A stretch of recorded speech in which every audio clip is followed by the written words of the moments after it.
to idan ka ji an ce haske na Allah, in an ce abu na Allah ne shi azali ne abadi, shi ba ran da ake kashe shi. A'a, kamar ya ake nufi da haske? A wannan yare ne ka sani. In ka kunna ashana haske, ka kunna a ci balbal haske, ka kunna fitila haske. To ya za a ce ga hasken Allah? Wanda yake batacce in ya shiryu da mai shirya, wanda yake jahili in ya ilmantu da mai ilmantu, wanda yake wawa in ya hankaltu da mai hankaltu, wanda yake mahaukaci in ya hankaltu da mai hankaltu, wanda yake bigidaje in ya kintsu da mai kintsu, wanda yake batacce in ya shirya da wai da mai shirya, wanda yake kafiri in ya musulunta mai musulunta. A'a, qad ja'akum minallahi nurun.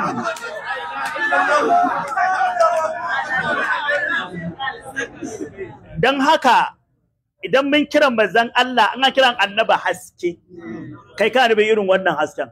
A'a, koma istilahi. Allah ne ce yahdillahu bi nurihi man yasha'u. Wannan hasken da ya shirye da kai ka ba Allah, wannan hasken da ya koya ma sallah, wannan hasken da ya zo ma da Qur'ani, wannan hasken da ya zo ma da sallah, wannan da ya zo ma da hadisi, wannan da ya zo da shari'a.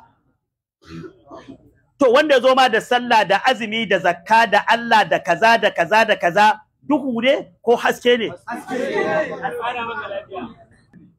Don haka da Allah ya tashi siffanta shi, sai ce maka inna arsalnaka bil haqqi shahidan wa mubashiran wa da'iyan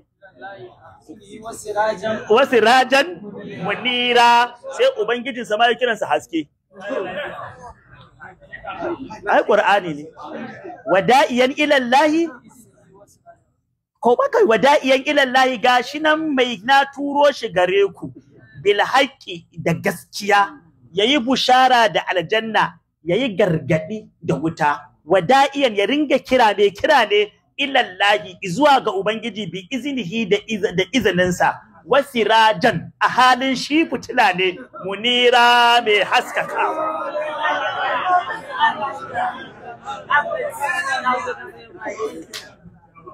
Wannan hadisir, wannan Qur'ani ne, ba ma ni magana hadisin ba, wannan Qur'ani ne, dan shi rawun Qur'ani ɗaya ne, rawun Qur'anin nan ɗaya ne, shine asdaqul qa'ili wa anjahus sa'ili Muhammadur Rasulullah. Shi ku anan baka da damar au, dan ba wanda zai ce wannan ayar sahihiya ce ko hasana ce ko da'ifiya ce, illa iyakaci kace shafaffiya ce. To wace aya ce ta shafe wannan? Wace aya ce ta shafe? Qad ja'akum minallahi nurun, haske ne yazo muku daga ubangiji. Wannan hasken sai yazo wa kitabun da Qur'ani. To kuma Qur'anin nan mubinun zai bayyana muku cewar wanda ya aiko wannan hasken shine Allahu, sai ya bayyana muku da wannan hasken, wannan annabin haske ne. Yaya ita ta ya adillahu bi nurihi.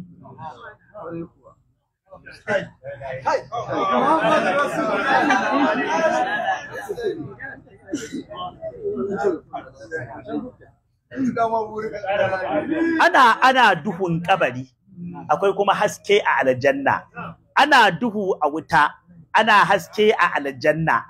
To in annabin nan annabin rahama ne, to da duhu za a siffanta shi ko da haske? Shi za a kiransa nurul ash'ati, haske mai tartsatsuwa.